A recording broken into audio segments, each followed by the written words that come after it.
தீபாவளினா பளிச்சுன்னு ஞாபகத்துக்கு வர்றது பட்டு, பட்டாசு, பலகாரம். பலகாரம்னா ஞாபகத்துக்கு வர்றது மந்த்ரா கடலை எண்ணெய். அபார ருசி, ஆரோக்கியமான உடல் நலம். தீபாவளி அன்னைக்கு மட்டும் இல்ல, என்னைக்குமே கிச்சன்ல இருக்க வேண்டியது மந்த்ரா கடலை எண்ணெய் தான்.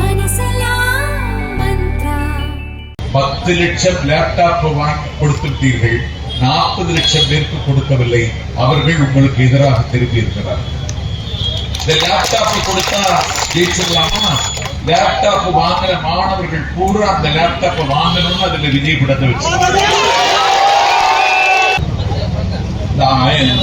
உரிமைக்கு 1000 ரூபாயை விஜய் முதலமைச்சர் தரமாட்டாரு. முரளிகள் அப்படி எல்லாம் கிடையாது. ஒரு அரசு நடைமுறைப்படுத்துகிற திட்டம் நல்ல திட்டமாக இருந்தால் அடுத்து வருகிற அரசு அதை மாற்றுவதற்கு வழி இல்லை. நான் இந்த 41 பேர் இறந்த உடனே தலைவர் கரூர்ல இருந்து போய் திருச்சி போய் விமானத்தில் போயிட்டாருன்னு சொன்னீங்களே, போனதுதான் அவருடைய புத்திசாலித்தனம். அவர் தீர்க்க தரிசனமான தலைவர். அவர் அங்கே இருந்திருந்தா என்ன, ஒரு ஸ்டார் அவரு.